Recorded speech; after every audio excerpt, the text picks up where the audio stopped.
ગુજરાત વિધાનસભાની ચૂંટણીને હવે ગણતરીના દિવસો જ બાકી રહ્યા છીએ.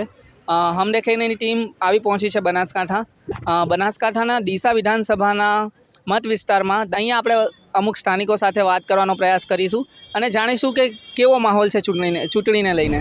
શું નામ છે તમારું? મારું નામ મિસ્ત્રી જિજ્ઞાબેન રમેશભાઈ, હું દામાંથી આવું છું. કેવી કેવી સુવિધાઓ છે અને કેવી કેવી મુશ્કેલીઓ તમને અહીંયા પડી રહી છે ગામમાં? ગામમાં તો ચૂંટણીના કારણે બસો થોડી લેટ થાય છે, આવે છે, પણ તો અમુક બસો બંધ થઈ ગઈ છે. ત્યારે અમારે ભણવામાં થોડી તકલીફ પડે છે, શરમ આવી છે. મુશ્કેલી તો એટલી બધી નથી, પણ તો એ ચૂંટણીના કારણે થોડી થોડી સર્જાઈ રહી છે.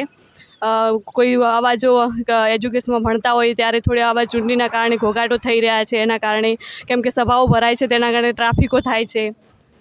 બીજી કઈ કઈ મુશ્કેલીઓ છે શિક્ષણ રોજગારને લઈને? શિક્ષણને લઈને તો બસ એ જ છે કે ચૂંટણીને કારણે સભાઓ ભરાઈ રહી છે, એમાં બધા ટોળું વળીને ઊભા હોય ત્યારે ટ્રાફિકમાં અમને જવામાં આવવામાં તકલીફ પડે છે. પછી બસોમાં ટ્રાફિક જોવા મળે કેમ કે ચૂંટણીના કારણે સભા ભરાતી હોય ત્યાં બધા લોકો ગામડાના વસ્તી ઉત્સાહમાં થઈને બધા ચૂંટણીના કારણે જતા હોય છે. એટલે રોજગારીમાં તો બસ રોજગારીમાં પણ એક તકલીફો છે, કારણ કે ટ્રાફિકના બહુ થાય છે. ચૂંટણીમાં તો લાગી રહ્યું છે કે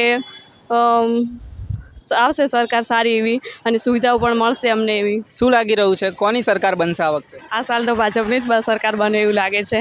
અહીંયા ભાજપ, કોંગ્રેસ, આમ આદમી પાર્ટી અને અપક્ષ 4 પાર્ટીઓ ઊભી રહી છે. શું લાગી રહ્યું છે કોણ આવશે? આવશે તો ભાજપ સરકાર જ આવશે, કારણ કે મોદી સાહેબ કેટલું બધું કરી રહ્યા છે છોકરી માટે. બસના પાસ ફ્રી કરી રહ્યા છે અને એજ્યુકેશનમાં એટલા આગળ વધી રહ્યા છે કે અમને કોઈ વળતા તે એજ્યુકેશનમાં તકલીફ પડે એવું લાગતું જ નથી અને ભાજપ જ આવશે.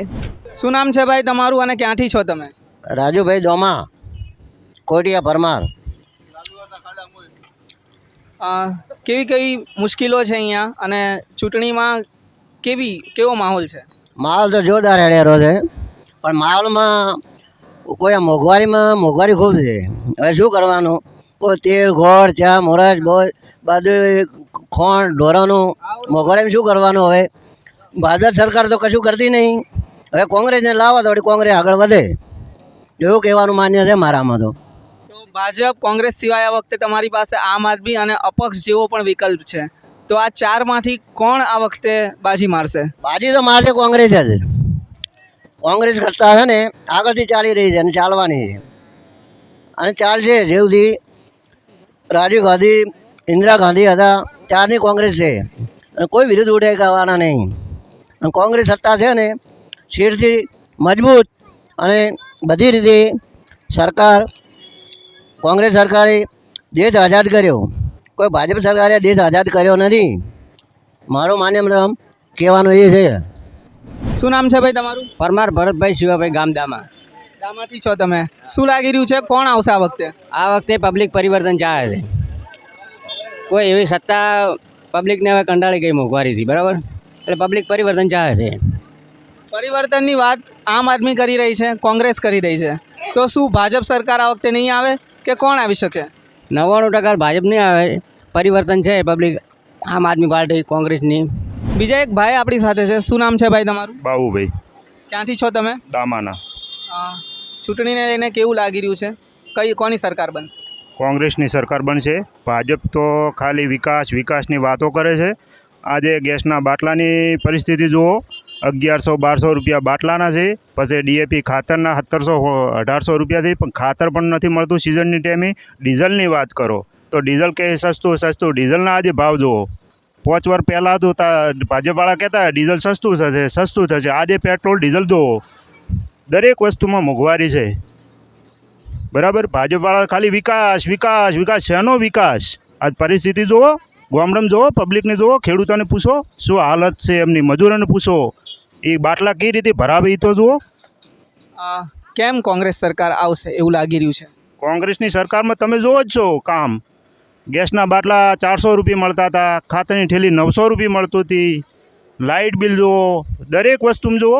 વિકાસ તો એનું નામ વિકાસ કહેવાય ને. આ તો ખાલી વિકાસ, હવા મૂડી છે હવામ. ભાજપ સરકાર અહીંયા રહી કે ગુજરાતમાં રહી એ તે દરમિયાન તમને કેવી મુશ્કેલીઓ તમારા ગામમાં જોવા મળી છે? મુશ્કેલીની તો વાત છોડો સાહેબ. કોરોના વખતે જુઓ, તમે શું પરિસ્થિતિ હતી જુઓ કે ઓક્સિજનવાળી વાત નથી મળતી, કોઈ ઓક્સિજનવાળી. સાહેબ હું મારા પોતાને કોરોના થયો હતો, મારા બાપા પણ કોરોનામાં એક્સપાયર થઈ ગયા છે, બરાબર. એટલે મેં તો મારી નજરે સામે જોયું છે શું પરિસ્થિતિ હતી. આ તો ખાલી વાતો કરે છે. ક્યાંથી છો તમે?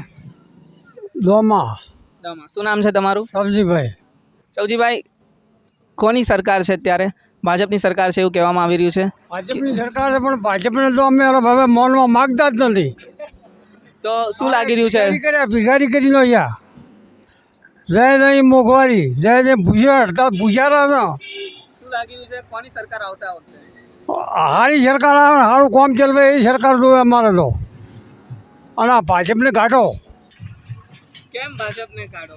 ભાજપે તો બધી મોંઘવારી કરી. પેલો શા માટે આવ્યો હતો કે તમને સસ્તું અપાઈ ગયું, આમ કર્યો તેમ કર્યો, લોકોને લાલચમાં લઈ અને 4 ગણું ભાવ ચડાવી દીધા બધેના. જય જઈ છોકરાનું ભણતરમાં લાવો આટલી ફી ના હાલે તો જો ઘેર બેહો. તો આ સરકાર કે આ કોણ? અત્યારે કઈ કઈ મુશ્કેલીઓ પડી રહી છે? મુશ્કેલીનો ઘાટો નથી, વાત જ છોડો. મુશ્કેલી કહેવાય છે ને તો આવડો સોપડો તમે લાવો હું લઈને આલું.